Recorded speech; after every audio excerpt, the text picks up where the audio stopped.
This is a speed tune that was actually highlighted on Murder Inc.'s channel, so this might not be something completely new for you guys, but HellSorcerer came to me to present this, and apologies to him for actually taking as long as I did to get this video out to you guys, but I definitely wanted to showcase it to you. We do have full speed ranges on this if you are looking to build this, and it is an awesome, awesome team, so it might be worth considering for you guys. Anyway, that's the preface. Let's get in the video.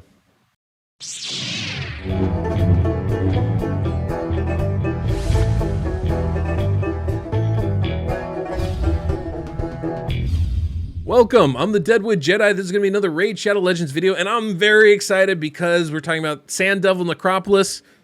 That's not why I'm excited. I don't like the Sand Devil Necropolis. Hate this dungeon. Hate it so much. But I got shared a team that can work stage 25 full auto under or about 3 minutes in length. It's a pretty awesome team.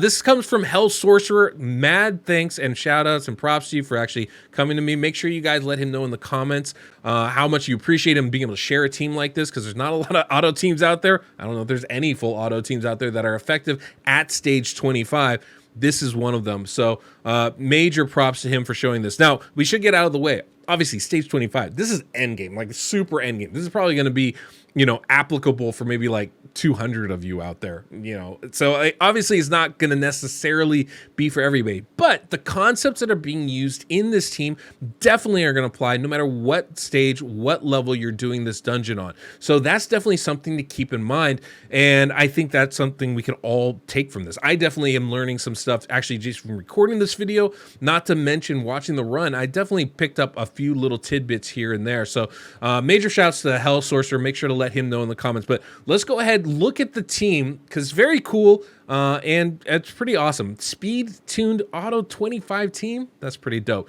So let's go ahead, look at the champions, and then we'll do the run, and I'll show you the gear and stuff that they're wearing at the very end. If you enjoyed today's video, don't forget to subscribe and hit that notification bell so you don't miss the next one that comes out. And of course, if you enjoyed today's music, we have that link down below in the pinned comment and description of this video, and you can use code DeadwoodJedi, save yourself 15%. And of course, if you want some account work, you don't like doing the work yourself, I'm more than happy to do it for you. My team is at the beck and call. Just visit my website, deadwoodjedi.com.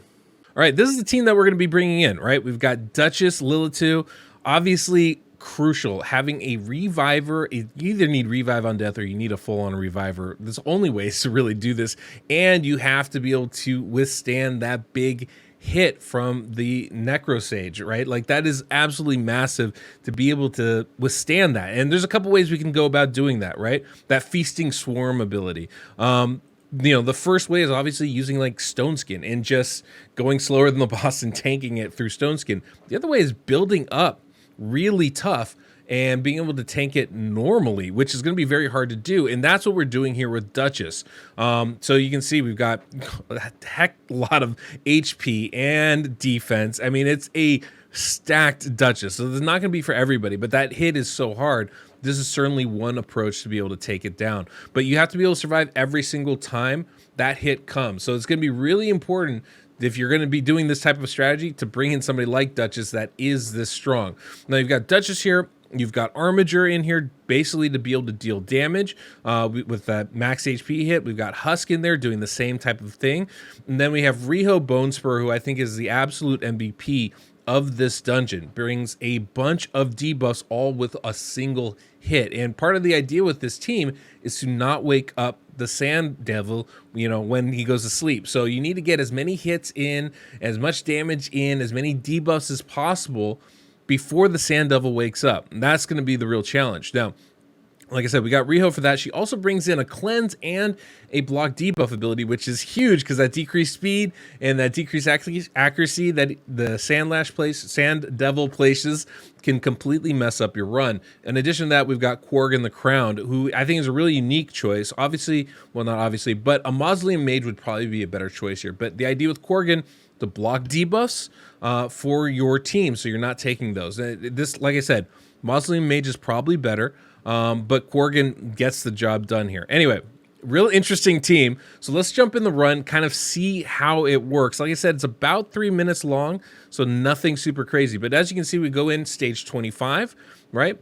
Jump on into the run, and it's pretty impressive. Obviously, Duchess is really tanky off the start. We're wearing what's it called? The new set, the Defiant gear, as well as Stalwart gear to help reduce the damage we take, and we survive that. She revives everybody, and then we get the debuffs out, and then the big hits out after that. That's kind of the goal here. HP burn from Riho actually can do a lot of work, but outside of that, we want some big hitters in here. And this is where I feel like we can replace some of the ones we have. In addition to that, we obviously have block debuffs, right, from Korgan right there, making sure that we don't get debuffed. From Riho right there, again, keeping those debuffs off of us is really important. And then Riho obviously is vital for healing us, right? That big heal that Riho does helps to remove so much of that max HP reduced. Now, there's the big wipe, and we come back. We're all alive again. Duchess survives, and that's crucial, making sure she's tough enough to survive. And you can see she had plenty of HP, so there's definitely ways to allow her to, you don't have to build her quite as tough as I think it's built here, but it is definitely helpful. She's also weak or strong affinity, I guess you'd say, against the Sand Devil, which means she's never going to get crit. And that's also really, really important. Being able to avoid being crit means she's going to take a lot less damage and be able to survive the run. And that's kind of how this works, right? She revives everybody, gets that healing on everyone. That's good. And then, of course, Riho, when she comes in right here with the cleanse, is going to remove all that max HP because she gives such a big heal. I think it's 35% of everybody's max HP, which is absolutely massive. And so now we're starting again at full health. So every 4 turns, every 4 cycles of the boss, we're able to come back through. Now, the key to this, Riho has to take a lot of turns. She's going very, very fast, like over 300 speed. But everybody else is very reasonable, right under 200 speed, actually. So it's a very reasonable speed tune, and it works exceedingly well, as you can see. Now, one of the reasons why I say we don't need a Husk, you don't need an Armiger, they're probably not the best choices, is because there's a max HP cap here from the boss, but not a max damage cap, right? So if you brought in somebody like a Baron, for example, you can do a lot of single target damage without actually, affecting the max HP, without hitting that cap. So there's definitely ways to go. And obviously, if you have a Crizia, you're doing, hopefully close to that 10% damage every single hit. So that could speed up the run a lot as well. So there are definitely other options besides these two as far as damage dealers go, but they should work for you just fine. And as you can see, this is a pretty considerably fast run. I'd say anything under 4 or 5 minutes is pretty fast considering stage 25, considering you probably don't need to farm that much over the course of your account, right? I don't think you're going to need to continually farm for more and more oil. But there you go. Finished, or just about finished, as we're getting right to that 3-minute mark there.